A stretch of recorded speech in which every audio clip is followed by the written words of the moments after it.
Breaking news చూస్తున్నాం. ఛత్తీస్గఢ్ లో మరోసారి భారీ ఎన్కౌంటర్ జరిగింది. ఛత్తీస్గఢ్ ఒరిస్సా సరిహద్దులోని గరియాబంద్ జిల్లాలో మావోయిస్టులు భద్రతా బలగాలకు మధ్య ఎదురు కాల్పులు జరిగాయి.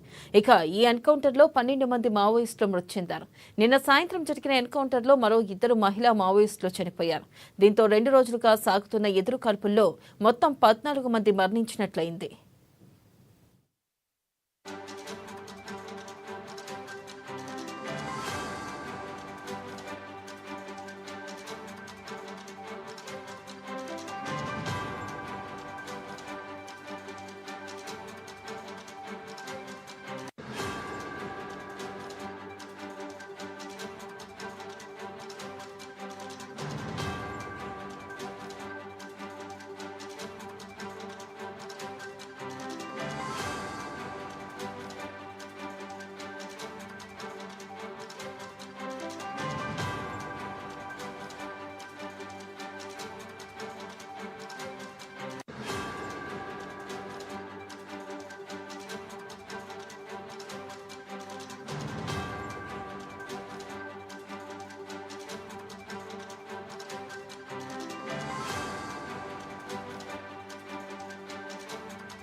బ్రేకింగ్ న్యూస్ చూస్తున్నాం. ఛత్తీస్గఢ్ లో మరోసారి భారీ ఎన్కౌంటర్ జరిగింది. ఛత్తీస్గఢ్ ఒడిశా సరిహద్దులోని గరియాబంద్ జిల్లాలో మావోయిస్టులు భద్రతా బలగాలకు మధ్య ఎదురు కాల్పులు జరిగాయి. దీనిపై మరింత సమాచారాన్ని మా ప్రతినిధి చంద్రశేఖర్ అందిస్తారు.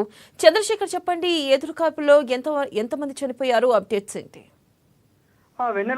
ఛత్తీస్గఢ్ ఒరిస్సా సరిహద్దు అడవులు గరియాబాద్ జిల్లా కులారిఘాట్ అటవీ ప్రాంతంలో భారీ ఎన్కౌంటర్ చేసుకుంది. సోమవారం అక్కడ భారీ మొత్తంలో మావోయిస్టులు ఉన్న సమాచారంతో గత 2 రోజులుగా ఇటు ఎస్ఓజీ మన గరియాబాద్ డిఆర్జీ కానీ పోలీసులు, ఒరిస్సా ఎస్ఓజీ పోలీసులు, 207 కోబ్రా బెటాలియన్, సిఆర్ఎఫ్ పోలీసులు సంయుక్తంగా అక్కడ సెర్చ్ ఆపరేషన్ నిర్వహిస్తున్నారు. ఆ క్రమంలో ఈరోజు గరియాబాద్ కులారిఘాట్ అటవీ ప్రాంతంలో మావోయిస్టులు తారసపడటంతో నిన్న నుంచి ఎన్కౌంటర్ జరుగుతుంది. నిన్న జరిగిన ఎన్కౌంటర్ లో 2 చనిపోయినట్లుగా మనకి తెలుస్తుంది. ఈ రోజు జరిగిన ఎన్కౌంటర్ లో 10 నుంచి 12 మంది చనిపోయినట్లుగా తెలుస్తుంది. ఇంకా మృతుల సంఖ్య ఇంకా ఎక్కువ కూడా ఉండొచ్చు అనే విషయం పెరగొచ్చని మనకు తెలుస్తుంది. మృతుల్లో centre committee member Manoj, special zone committee member గుడ్డుతో పాటు మావోయిస్టు ముఖ్య నేతలు కూడా ఉన్నట్టు తెలుస్తుంది. ఈ నెల 6న జరిగిన భద్రతా దళాలు ప్రయాణిస్తున్న వాహనాన్ని మందు పాత్ర పెట్టి మావోయిస్టులు పేల్చడంతో 8 మంది భద్రతా దళాలు చనిపోవడంతో కేంద్ర హోంశాఖ అయితే చాలా సీరియస్ గా తీసుకుంది. అక్కడ నుంచి కేంద్ర హోంశాఖ గతంలో ఓన్లీ అంబుజ్మన్ అడవులపైనే భద్రతా దళాలు ఎక్కువ కూమింగ్ సెర్చ్ ఆపరేషన్ చేసేది. అలాంటిది ఇప్పుడు ఛత్తీస్గఢ్ ఒరిస్సా సరిహద్దు ప్రాంతానికి కూడా ఇటు సంయుక్తంగా ఒరిస్సా పోలీసులు, ఇటు ఛత్తీస్గఢ్ పోలీసులు, కేంద్ర భద్రతా దళాలు సంయుక్తంగా ఆపరేషన్ నిర్వహిస్తున్నాయి. ఒక పక్క ఒరిస్సా, ఇటు తెలంగాణ, ఇటు ఛత్తీస్గఢ్, ఇటు మహారాష్ట్ర 4 వైపుల నుంచి మావోయిస్టులను చుట్టుముట్టడంతో భారీగా అయితే మావోయిస్టులు ప్రాణాలు కోల్పోతున్న పరిస్థితి మనం చూడొచ్చు. గత 2026 మార్చి కల్లా మావోయిస్టు రహిత రాష్ట్రంగా ఛత్తీస్గఢ్ ని చేస్తామని హోంశాఖ మంత్రి చెప్పడంతో గత 2 నెలలుగా అయితే భద్రతా దళాలు వాళ్ళ సెర్చ్ ఆపరేషన్ ని స్పీడప్ చేసినాయని చెప్పుకోవచ్చు.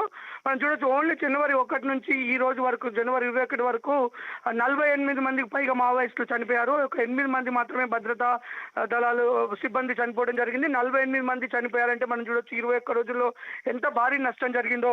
ఎందుకంటే దీనిపైన కేంద్ర హోంశాఖ చాలా సీరియస్ గా ఉంది. కూమింగ్లు ఇప్పుడు నుంచి అనువైన ప్రదేశం, ఎందుకంటే అడవుల్లో ఇప్పుడు ఆకురాలే సమయం అలా ఉంటాయి కాబట్టి ఇప్పుడు వారి యొక్క స్థావరాల మీద అటాక్ చేయడం చాలా భద్రతా దళాలకు చాలా సింపుల్ గా ఉంటుంది. భద్రతా దళాల నిఘా వ్యవస్థ కూడా చాలా ఉంది. ఇటు హోంశాఖను, ఇటు కేంద్ర హోంశాఖ కూడా సీరియస్ గా ఉన్న నేపథ్యంలో అయితే భద్రతా దళాలు ఫుల్ ఫోకస్ గా అయితే పెట్టాయి. ముఖ్య నేతల టార్గెట్ గానే మనకు జరుగుతుందని చెప్పుకోవచ్చు. ఎందుకంటే ఎప్పుడైతే 6వ తారీఖు నాడు భద్రతా దళాలు ప్రయాణిస్తున్న వాహనాన్ని పేల్చివేసిన కాంచి హోంశాఖ దీనిపై చాలా సీరియస్ గా తీసుకుందని చెప్పుకోవచ్చు. దానివల్లనే మనకి కంటిన్యూగా ఎన్కౌంటర్ జరుగుతున్నాయి. ఇంకా రాబోయే రోజుల్లో కూడా వరుస భారీ ఎన్కౌంటర్లు జరిగే అవకాశం ఉంది. ముఖ్య నేతలే టార్గెట్ గా అయితే ఈ జరుగుతున్న పరిస్థితి. వినలా. Right Chandrashekar, thank you.